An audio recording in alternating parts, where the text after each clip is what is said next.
Assalamualaikum warahmatullahi wabarakatuh.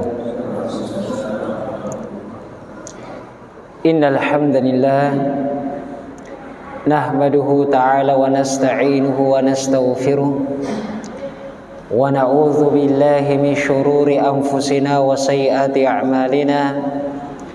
Man yahdihillahu fala mudilla lahu wa man yudlil fala hadiya lahu.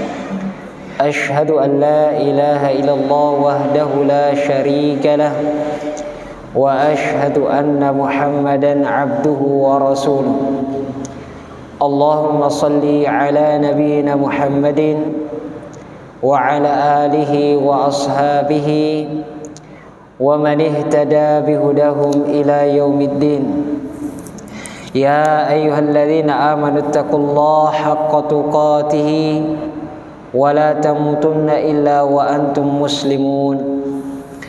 يا أيها الناس اتقوا ربكم الذي خلقكم من نفس واحدة وخلق منها زوجها وبث منهما رجالا كثيرا ونساء واتقوا الله الذي تساءلون به والأرحام إن الله كان عليكم رقيبا.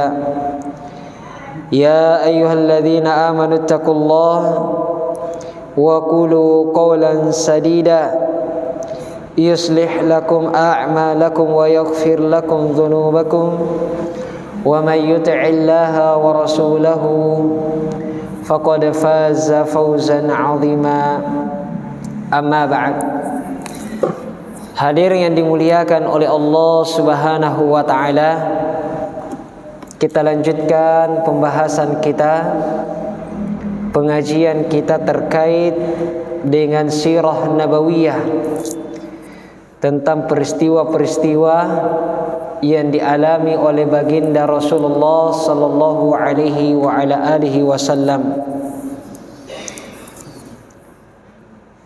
Dan kita telah sampai pada bait yang ke-16, di mana Ibnul Abil Iz Al-Hanafi rahimahullah beliau mengatakan, wa wulduhu minha khala Ibrahim fal awwalul qasim hadza takrim wa Zainabun Ruqayyatun wa Fatimah wa Ummu Kulthum lahunna khatimah, yang artinya, dan seluruh anak-anak Nabi sallallahu alaihi wasallam minha, itu dilahirkannya oleh ibunda Khadijah. Jadi semua anak Nabi sallallahu alaihi wasallam yang jumlahnya ada sekian, semuanya itu dilahirkan oleh satu wanita yang sama, yaitu Khadijah. Ini juga yang menjadi alasan kenapa ada sebagian ulama yang mengatakan usia Khadijah ketika dinikahi oleh Nabi sallallahu alaihi wasallam itu bukan 40 tahun, tapi 28 tahun. Karena ini alasannya, banyak anak-anak Nabi yang terlahir dari rahim Khadijah. Sementara kalau perempuan itu Khadijah berumur 40 tahun, ya, itu bukan mustahil, tetapi ya agak sulit kalau sudah 40 tahun malah anak-anaknya Nabi itu yang sekian jumlahnya lahir dari rahim beliau. Di pertemuan sebelumnya kita sudah menyinggung berapa usia Ibunda Khadijah ketika dinikahi oleh Nabi. Ada dua. Ada 40 tahun, dan ini pendapat yang masyhur, yang terkenal, yang kita dengar. Dan pendapat kedua 28 tahun. Ulama yang memilih usia 28 tahun, di antara alasan mereka adalah ini, banyaknya anak-anak Nabi. Ya. Banyaknya anak-anak Nabi SAW yang terlahir dari rahim beliau. Semuanya kecuali anak Nabi yang bernama Ibrahim. Kecuali anak Nabi yang bernama Ibrahim. Karena Ibrahim itu terlahir dari istri Nabi yang lain atau budak Nabi yang lainnya yang bernama Maria Al-Qibtiyah. Maria Al-Qibtiyah. Namun selain Ibrahim ini, semua anak Nabi itu dari Khadijah radhiyallahu taala anha. Yang pertama kata penulis kitab adalah Al-Qasim. Hazat takrim, yang memperoleh keutamaan. Karena Nabi berkunyah dengan Al-Qasim ini. Nabi dikenal dengan nama Abul Qasim. Abul Qasim. Sebagian ulama yang lain mengatakan yang paling tua dari anak Nabi bukan Al-Qasim, tapi Zainab. Zainab. Jadi ada khilaf di kalangan para ulama. Ya. Selain itu, di sini juga kita bisa mengambil pelajaran kalau kita ingin berkunyah, mengambil nama anak kita sehingga kita dikenal dengan Abu atau Ummu, maka yang disunnahkan adalah anak yang pertama. Disunnahkan anak yang pertama. Kemudian setelah Al-Qasim ada yang namanya Zainab. Kemudian setelah Zainab ada Ruqayyah. Setelah Ruqayyah ada Fatimah, dan terakhir Ummu Kulsum. Yang terakhir ini antara Fatimah dengan Ummu Kulsum juga ada khilaf. Apakah yang bungko ini adalah Ummu Kulsum ataukah Fatimah? Namun kebanyakan ulama mengatakan bungko anak bita kisenjartina bungko di. Anak terakhir dari Nabi SAW dari Ibunda Khadijah itu adalah Fatimah. Ummu Kulsum itu lebih tua. Ummu Kulsum ini nama jamaah, bukan kunyah. Jadi kunyahnya sekaligus menjadi nama. Namanya siapa? Ummu Kulsum. Jadi kalau dicari tahu siapa namanya Ummu Kulsum, ya Ummu Kulsum namanya. Kunyah bertindak sebagai nama sekaligus. Baik. Penulis kitab di sini Ibnu Abil Iz memilih Ummu Kulsum sebagai anak terakhir. Tapi di sebagian ulama yang lain apa tadi? Memilih ya bahwasanya anak terakhir itu adalah Fatimah radhiyallahu taala anha. Berikutnya hadirin yang harus kita ketahui bahwa seluruh anak laki-laki dari Nabi SAW itu meninggal di waktu kecil. Tidak ada yang tumbuh remaja. Semua anak Nabi yang laki-laki itu meninggalnya di waktu kecil. Tidak ada yang tumbuh dewasa. Di antara hikmahnya yang disebutkan oleh para ulama adalah supaya tidak ada lagi nabi setelah Nabi Muhammad sallallahu alaihi wasallam. Karena kapan ada seorang nabi memiliki anak, anaknya pasti juga akan menjadi seorang nabi. Itu yang terjadi kepada nabi-nabi yang lain. Seperti Nabi Yahya, siapa nama bapaknya? Zakaria, nabi. Begitu pula dengan Nabi Yakub, siapa nama bapaknya? Nabi Ishak. Nabi Ishak siapa nama bapaknya? Nabi Ibrahim. Anaknya Nabi Yakub siapa?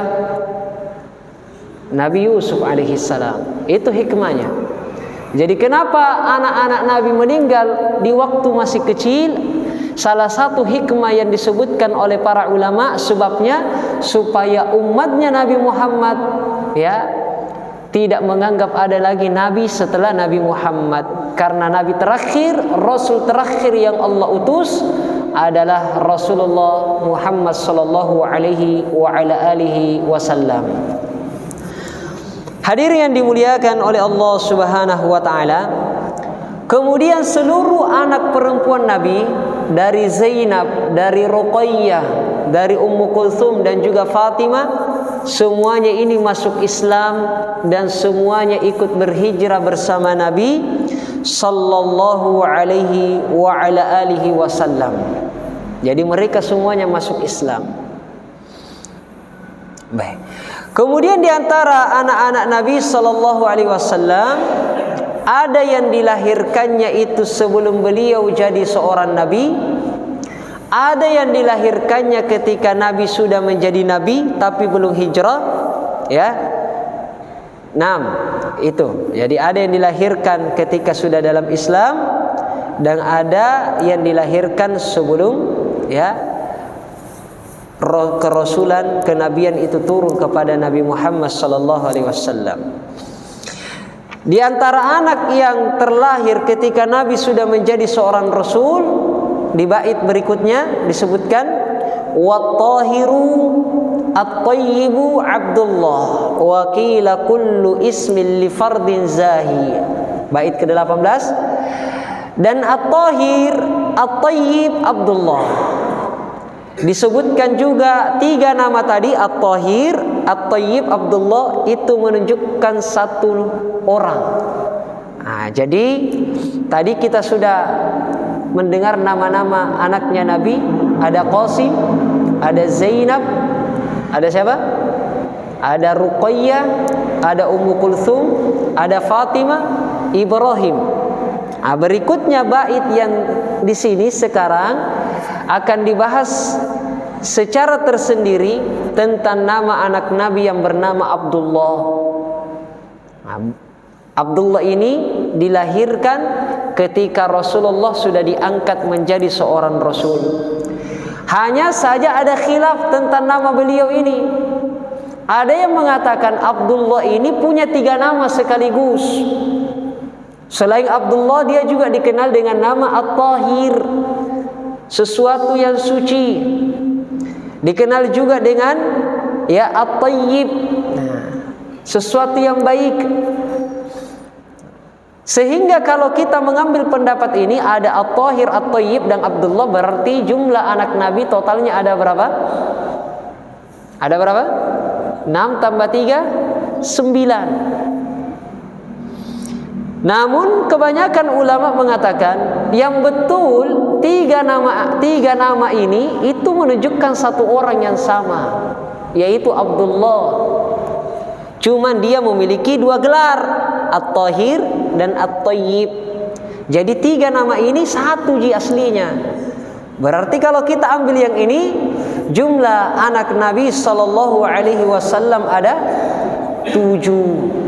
6-nya dari Khadijah dan 1 dari Maria Al-Qibtiyah. Nah, baik. Terus yang mana yang betul Ustaz?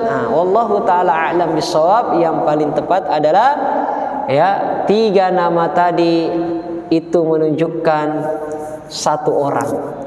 Jadi kesimpulannya, jumlah anak Nabi ada 7, 6 dari Khadijah dan 1-nya lagi selain Khadijah. Yang dari Khadijah siapa? Al-Qasim, Abdullah, berarti 2 ini laki-laki.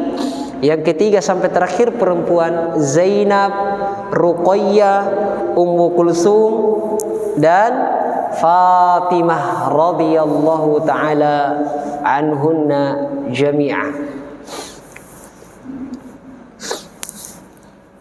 Hadirin yang dimuliakan oleh Allah Subhanahu wa taala, kita lanjutkan pembahasan kita.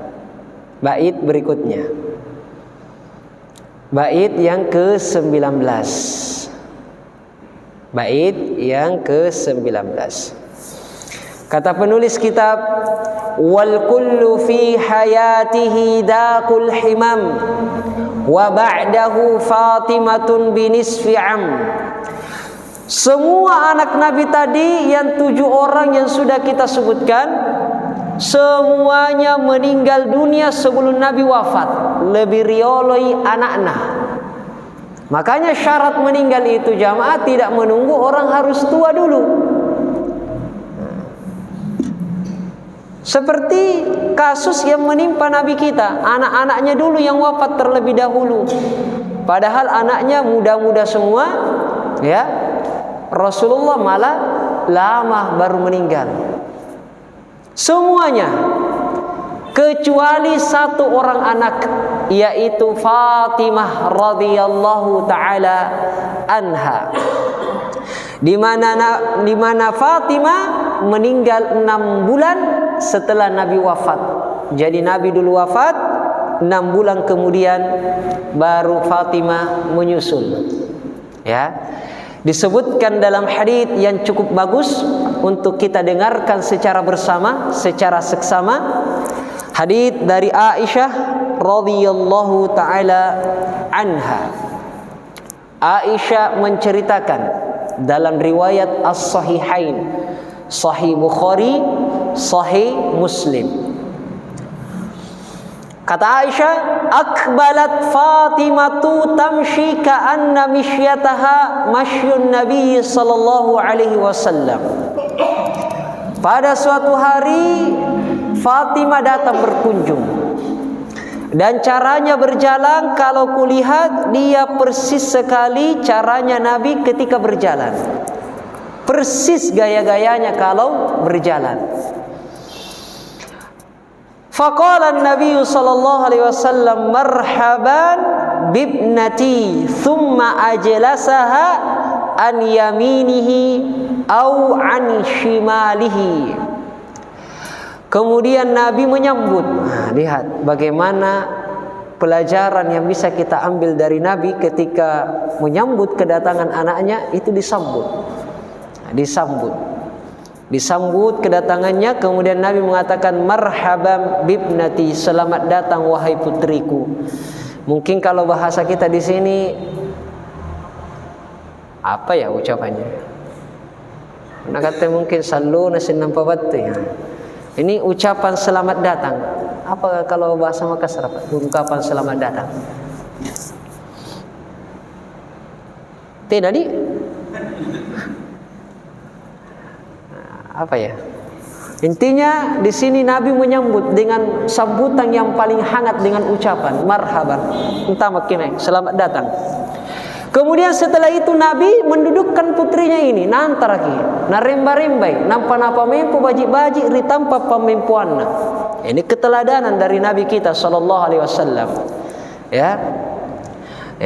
Didudukkan di sebelah kanan di beliau atau di sebelah kirinya. Nah, di sini Aisyah lupa apakah di sebelah kanan atau di sebelah kiri. Intinya Nabi mendudukkan putrinya ini pas di sampingnya.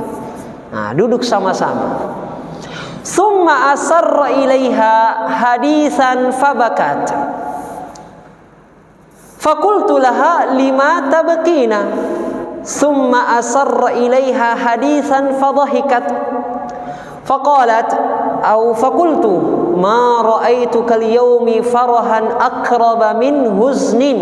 Nah, ketika sudah duduk di samping Nabi, Nabi kemudian asarra, berbisik-bisik kepada putrinya. Nabi berbisik-bisik kepada putrinya ini, tiba-tiba putrinya ini Fatimah menangis jamaah, ngeru. Langsung ngeru. Kemudian tidak lama setelah itu Nabi berbisik-bisik lagi. Nah tambahi caritan anak bita, Nabi sikki lagi. Kemudian Fatimah malah tertawa setelah itu. Sehingga Aisyah heran. Sampai-sampai Aisyah mengatakan, "Ma ra'aitu kal yaum." Saya tidak pernah melihat kejadian tena nakule bacini seria kejadian bagaimana rasa sedih itu dekat sekali dengan rasa senang. Tadi nangis, sekarang tiba-tiba tertawa. Ona kata mungkin ni kana kasusokan kuntu. Tadi nangis, tiba-tiba tertawa lagi. Ada apa gitu? Pun nak kata sedikit kan butuh waktu untuk senang lagi, atau kalau kita senang kemudian sedih itu butuh waktu prosesnya. Ini tadi nangis jamaah, bukan sedih. Tiba-tiba ngeru. Kemudian dibisiki lagi malah tertawa setelahnya. Heran Aisyah. Dan mungkin kita juga heran. Kemudian karena penasaran Aisyah bertanya, fasa'altuha amma qala. Saya karena saking penasarannya waktu itu, aku tak nanga, kepo. Nah, aku bertanya, apa yang tadi Rasulullah katakan kepadamu? Apa na bisik-bisikkan ku sumpahin Nabi ya? Angapa nu ngeru sumpahin tiba-tiba makkala kulit bana? Apa nakana? Maka kata Fatimah, ya qalat ma kuntu ya la ufshiya sirran Rasulillah sallallahu alaihi wasallam. Saya tidak akan menyebarkan rahasia Rasulullah sallallahu alaihi wasallam. Nah, ini karena rahasia itu adalah amanah jamaah. Olehnya kalau ada orang yang menitipkan rahasianya kepada kita, jaga kuat-kuat itu rahasia. Karena itu amanah dari orang tersebut. Rasulullah sallallahu alaihi wasallam bersabda dalam sebuah hadis, "Idza haddatsa ar-rajulu al-haditha thumma iltafata fahiya amanatun." Rawahu Abu Daud wa hassanahu Al-Albani rahimahullahu taala. Kata Nabi sallallahu alaihi wasallam, apabila ada seseorang membicarakan pembicaraan kepadamu, kemudian orang itu menoleh ke kanan, ke kiri, as-saile, mengecek apakah kondisi aman atau tidak. Fahiya amanatum, maka ketahuilah apa yang sudah dia ceritakan kepadamu itu adalah amanah. Bahkan kaidah yang ditetapkan oleh para ulama lebih ketat lagi. Kata para ulama, kullu kalamin amanatun. Semua pembicaraan yang dibicarakan oleh seseorang kepada dirimu, walaupun orang itu tidak mengatakan tekuk kana-kanaina, itu amanah untuk dirimu. Rahasia, amanah. Karena amanah jangan dibicarakan kepada orang lain. Jangan dibicarakan kepada orang lain, siapapun itu. Termasuk kepada orang yang satu rumah dengan kita. Sebagaimana yang dilakukan oleh Anas bin Malik radhiyallahu taala anhu. Ketika beliau pulang terlambat menemui ibunya, ibunya berkata, "Kamu dari mana?" "Battu kemai ko." Tenu cini-cini waktu. Maka kata Anas bin Malik tadi, Rasulullah sallallahu alaihi wasallam ada keperluan dengan diriku. Apa kata ibunya? Apa keperluan itu? Kata Anas bin Malik, "Mohon maaf ibu, saya tidak akan membocorkan rahasia Rasulullah sallallahu alaihi wasallam." Amma najinyo jama. Maka itu juga berlaku kepada istri kita. Ada teman kita curhat sama kita, jaga itu. Jangan ketika dia pulang istri kita datang, apa naboya deng denai baji contohnya. Desi jaya anu kudung asibong bisikan bainin. Itu sudah tidak amanah namanya.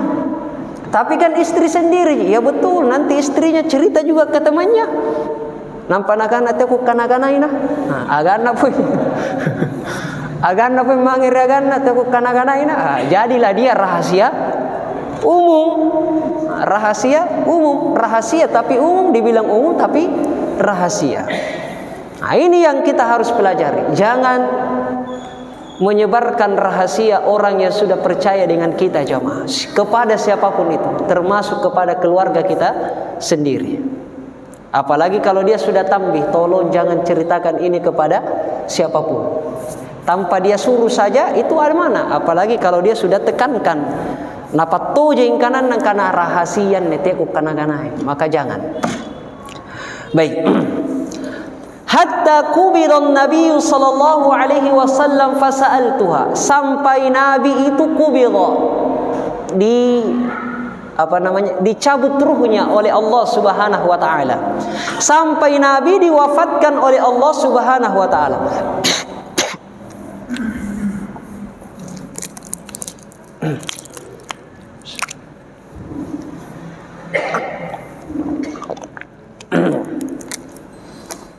Ketika Nabi sudah diwafatkan oleh Allah, sudah meninggal dunia, dan ini yang harus kita yakini bahwasanya Nabi sudah meninggal. Ya, karena banyak orang tidak percaya Nabi sudah wafat. Sampai sekarang ada keyakinan seperti itu. Ingat, Nabi sudah meninggal. Aisyah masih penasaran jamaah. Kira-kira apa masih penasaran? Bertanya lagi lah dia kepada Fatimah radhiyallahu taala anha. Maka kali ini Fatimah membocorkan karena Nabi sudah wafat. Apalagi hal itu adalah kebaikan. Ya, kebaikan. Misalnya dulu ada teman kita merahasiakan, kemarin saya bantu anu, tapi dia tidak tahu saya yang bantu dia. Malah justru napak kanaya. Tapi ini cuma antum yang tahu. Akhirnya meninggal dia, kita ceritakan yang kemarin yang kau hina itu dia yang bantu kau gitu. Karena sudah meninggal dan itu adalah kebaikan. Maka Fatimah menjawab, asarra ilayya inna Jibril kana yu'ariduni al-Qur'ana kulla sanatin marratan wa innahu 'aridani al-'ama marratain wa la arahu illa hadara ajali wa innaki awwalu ahli baiti lahaqan bi fabakaitu. Kata Fatimah, anjawat tua Rasulullah membisikkan kepadaku bahwasanya sesungguhnya Jibril alaihi salam mengajariku Al-Quran ya setiap tahunnya itu satu kali. Ketika pada bulan Ramadan, Jibril alaihi salam mengajari Nabi semua Al-Quran yang turun di tahun itu. Misalnya 15 juz yang turun tahun itu, semua 15 juz itu diulangi lagi, dimurajaah oleh Jibril alaihi salam kepada Nabi sallallahu alaihi wasallam. Tahun depannya jumlah Al-Quran sudah 18 juz misalnya, maka 18 juz itu diulang. Tahun depannya sudah 23 juz, 23 juz itu diulang lagi, karena Al-Quran turun beransur-ansur. Jadi maksudnya di sini setiap tahunnya itu Jibril mengulangi Al-Quran satu kali. Itu maksudnya Al-Quran yang turun jumlahnya, berapapun juznya. Tapi pada tahun ini anehnya Jibril itu malah dua kali. Jibril itu malah dua kali. Tahun kemarin cuma satu kali, tahun ini dua kali. Tidak seperti biasanya. Di sini ada ilmu jamaah. Ilmu yang pertama adalah sebagai seorang muslim, sebagai orang yang mencontoh jalan hidupnya Nabi sallallahu alaihi wasallam, hendaknya dia mengkhatamkan Al-Quran dari Al-Fatihah sampai An-Nas satu kali dalam setiap tahunnya. Satu kali dalam setiap tahunnya. Karena Nabi seperti itu kebiasaannya, mengkhatamkan Al-Quran sekali setahun. Kita pengikut Nabi juga harus seperti itu. Kemudian yang kedua, lihat, ketika Nabi sallallahu alaihi wasallam dua kali diulangi oleh Jibril alaihi salam, kata Nabi, wala arahu illa hadara ajali. Tidaklah Jibril melakukan hal itu kecuali ajalku telah dekat. Artinya anjo tahu ngana mati tum Nabi Muhammad sallallahu alaihi wasallam. Tidaklah Jibril melakukan hal itu kecuali ajalku telah dekat, kata Nabi. Ilmu yang kedua di sini yang bisa kita ambil jamaah, siapa yang merasa ajalnya itu telah dekat, siapa yang punya firasat bahwasanya usianya tidak akan lama lagi, dia yang merasa atau bahkan yakin bahwasanya usianya tinggal beberapa bulan lagi, maka amalannya itu hendaknya dia lipat gandakan. Hendaknya dia lipat gandakan. Seperti di sini Nabi satu kali, di tahun kematiannya jadi dua kali. Amalan apapun itu lipat gandakanlah kalau kita sudah merasa ajal kita sudah dekat. kalau kita sudah merasa nambattumi ajalatta. Dan setiap orang mukmin itu memiliki firasat, walaupun ajal itu hanya Allah yang mengetahuinya jamaah. Baik. Olehnya Al-Imam Ibnul Jauzi rahimahullahu taala, beliau mengucapkan kalimat yang sangat indah, yang mudah-mudahan ini bisa menjadi nasihat bagi jamaah, terkhususnya kepada diri saya pribadi. Kata Al-Imam Ibnul Jauzi rahimahullah, innal khayla idza syarafat nihayatul matmar bazalat qasara juhdiha litafuza bis-sibaqi fala takunil khayla aftanu minka. Kata Al-Imam Ibnul Jauzi, sesungguhnya kuda, kalau lomba lari itu kuda, balapan itu kuda, balap kuda. Kalau di sini tidak ada balapan kuda, tidak ada di. Balapan liar banyak. Tapi kalau orang yang pernah menghadiri balapan kuda jamaah, atau kita pernah lihat di televisi, itu balapan kuda semakin mencapai ujung, semakin nambattui, itu kecepatannya semakin naik. Makanya untuk mengetes kemampuan mesin itu selalu menggunakan daya kuda, bukan daya cita, daya macan. Karena cita macan itu pertama najikasa, tapi lama-lama semakin menurun. Beda dengan kuda. Kuda itu staminanya bertahan, tambah nambattui, tambah naiki. Kamu tuh merek na Honda, tambah bambagi, tambah gas singi lari, kan begitu. Nah, kuda begitu. Kuda ya pelan-pelan tambah lama, tambah bambangi, tambah gasing. Itu kuda. Jadi semakin kuda itu mencapai finish, semakin kuat juga kecepatannya, semakin bertambah kecepatannya. Itu kuda. Makanya kata Imam Ibnul Jauzi rahimahullah, kuda itu kalau dia sudah melihat akhir dari perlombaan, sudah lihat garis finish dari perlombaannya, dia akan semakin mencurahkan kekuatannya untuk sampai. Maka perhatikan, ya, dia semakin mencurahkan kekuatannya untuk sampai agar dia bisa memenangkan perlombaan. Fala takunil khailu aftana minka, maka jangan sampai kuda itu lebih pintar daripada kamu. Kuda semakin mencapai finish, semakin gasingi supaya metai. Manusia justru semakin mendekati finish, semakin melemah, nibetai. Punna nibetai ni apa? Dia akan dihukum oleh Allah Subhanahu wa taala dengan hukuman-hukuman karena meninggalkan kewajibannya. Maka inilah jamaah yang dimuliakan oleh Allah Subhanahu wa taala, pelajaran besar di dalam hadis ini. Siapa yang merasa usianya tidak lama lagi, semakin kencangkan ibadahnya. Siapa yang semakin menua, bahkan disebutkan dalam ayat, siapa yang sudah mulai muncul an-nadhir di kepalanya. An-nadhir di sini salah satu tafsirnya adalah uban. Kacinik kami uban nari ulunna, sudah memutih rambutnya. Dalam hadits yang lain sudah lewat dari 40 tahun usianya. Tidak ada lagi waktunya santai-santai. Bukan lagi waktunya nongkrong-nongkrong. Bukan lagi waktunya untuk memikirkan dunia. Yang dia harus pikirkan adalah bagaimana caranya bisa mengkaflin tempat di dalam surganya Allah Jalla wa'ala untuk masa depannya. Karena masa depan bagi orang yang seperti itu tidak ada lagi kecuali hanya surga.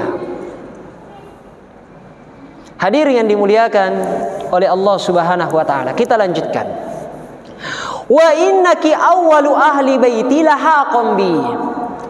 Dan sesungguhnya engkau wahai putriku adalah keluargaku yang paling pertama yang akan ikut denganku. Artinya engkaulah keluargaku yang pertama kali akan wafat. Makanya Fatimah menangis jamaah. Menangisnya karena apa? Karena bapaknya sudah akan meninggal dan dia juga usianya tidak lama lagi. Menangis. Kemudian bisikan yang kedua yang membuat Fatimah tertawa apa?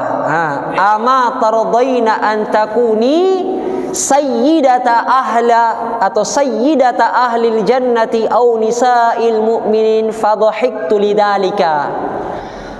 Tapi apakah engkau ridho kalau kamu menjadi pemimpinnya, ya, pemimpinnya penduduk-penduduk surga, atau engkau menjadi pemimpinnya perempuan-perempuan yang beriman di dalam surga?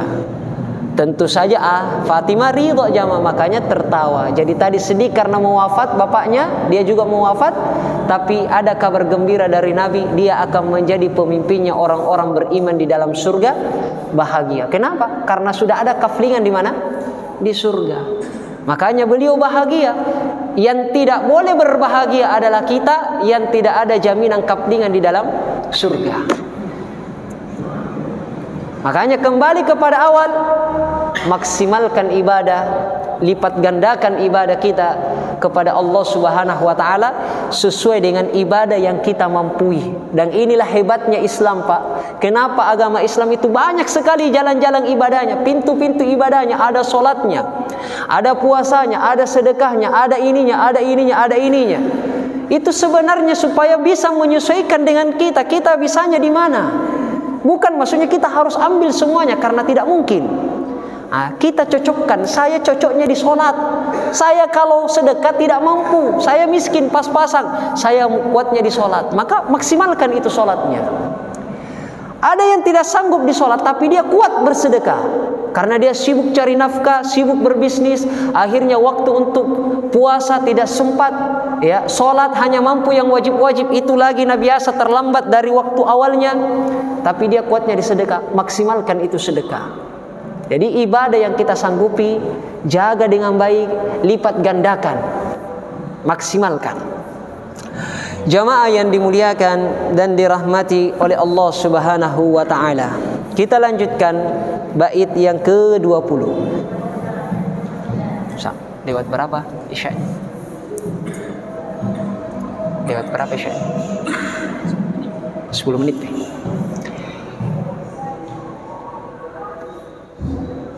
Bait yang ke-20 kata penulis kitab, wa ba'da khamsin wa salasina hadar madar bunyana baitillahi lamma andasar.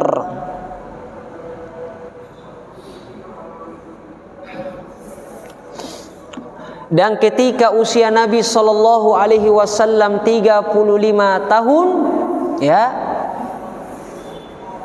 disitulah pembangunan Baitullah ketika terlanda oleh banjir.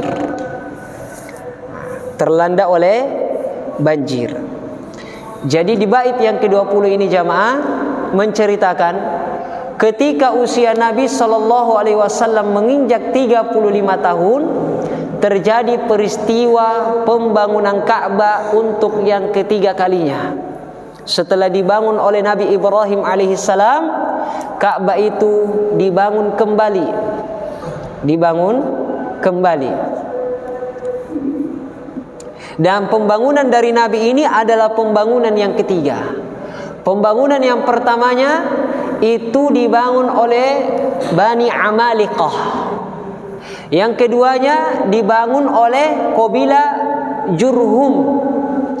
Dan yang ketiga dibangun oleh orang-orang Quraisy, dan Nabi ada di waktu itu, di usia Nabi yang ke-35 tahun. Apa yang menyebabkan Ka'bah itu dibangun kembali? Karena di waktu itu Mekah dilanda banjir, banjir bandang yang menyebabkan Ka'bah hancur roboh. Olehnya dibangun kembali. Dibangun kembali.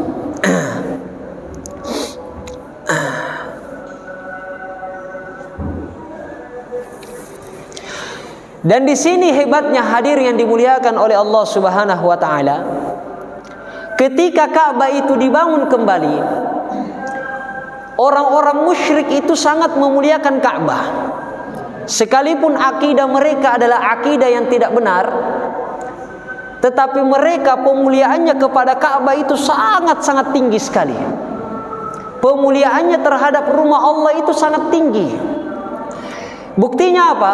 Ketika orang-orang musyrik ini tadi, orang-orang Quraisy, dia membangun Ka'bah, mereka tidak berani memasukkan dalam infak mereka terhadap pembangunan itu harta yang haram, tidak berani.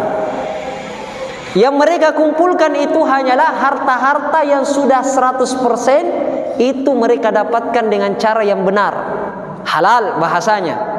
Itu yang mereka kumpulkan. Tapi sayangnya tidak cukup. Makanya sebagian ulama mengatakan Ka'bah dulu itu bangunannya segi panjang, a'la'bui. Segi panjang nih, maksudnya lebarnya dengan panjangnya tidak sama. Bangunan Ka'bah pada awalnya itu berbentuk persegi panjang. Tapi karena hancur kemudian dibangun kembali, dana tidak cukup, maka dibangunlah sesuai dengan dana yang terkumpul, jadilah dia kotak seperti sekarang. Kalau kotak persegi ya. Persegi. Nah, kotak sama. Baik.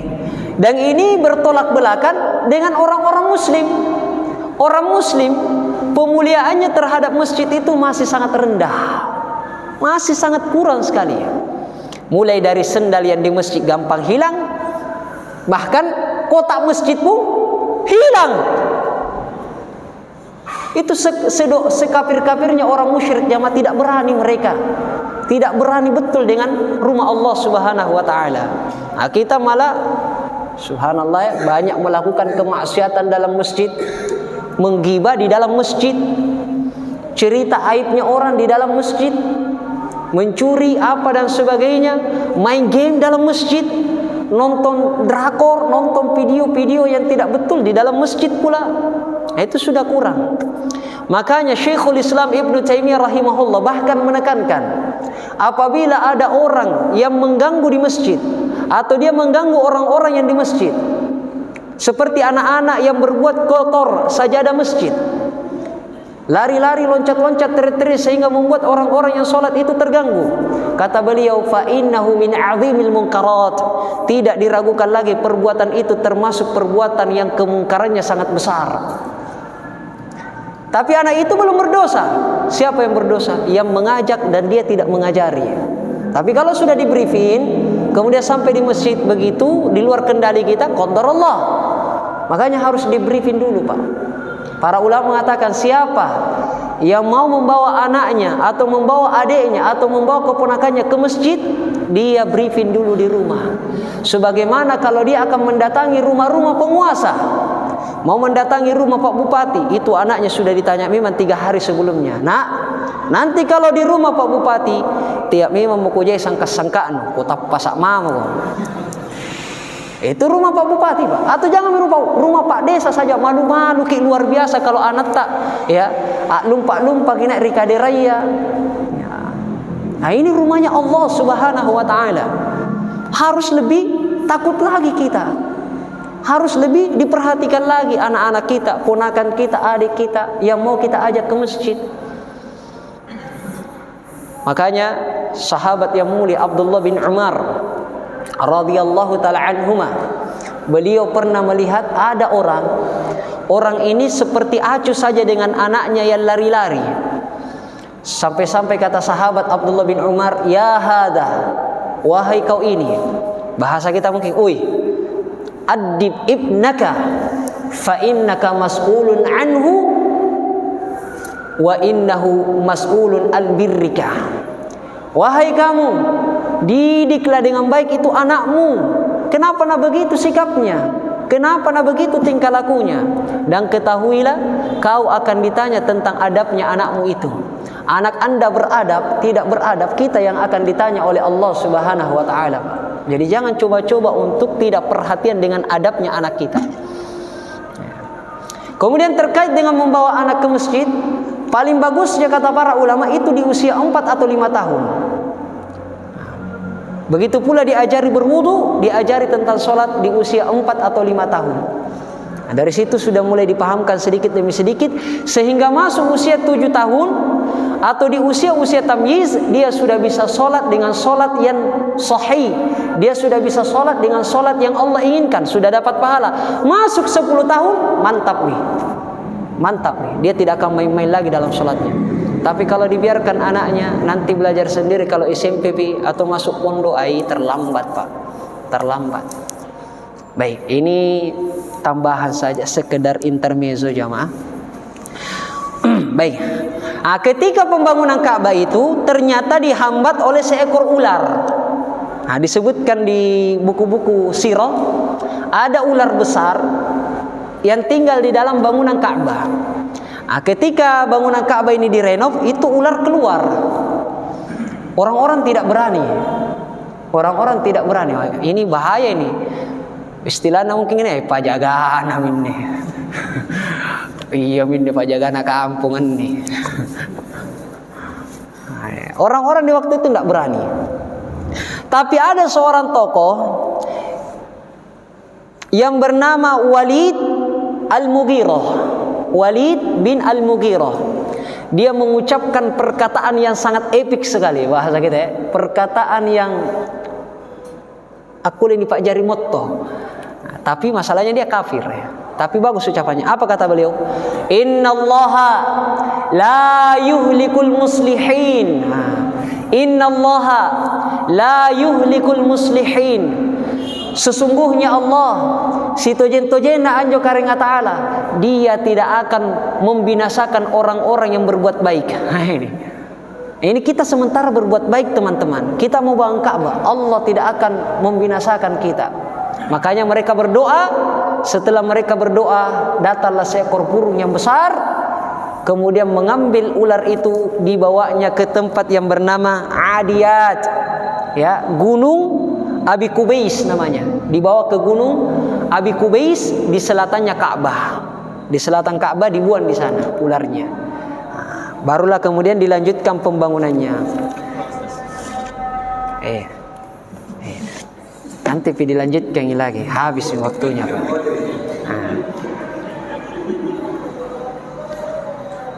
Ini yang bisa kita pelajari, mudah-mudahan bermanfaat. Beberapa pelajaran penting yang saya mau ulang. Satu jamaah, Al-Quran, dijaga itu Al-Quran.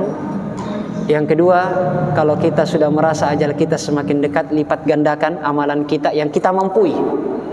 Yang ketiga, jaga diri-diri kita dari harta-harta yang haram, terkhususnya sekarang ekonomi lagi sulit. Jalan keharaman itu banyak, tapi tetap konsistenlah di dalam memilih makanan yang halal. Yang keempat terakhir, mottonya siapa? Walid Al-Mughirah. Allah tidak akan menelantarkan orang-orang yang berbuat baik. Yakin itu jamaah. Yakin, saya yakin-yakinnya.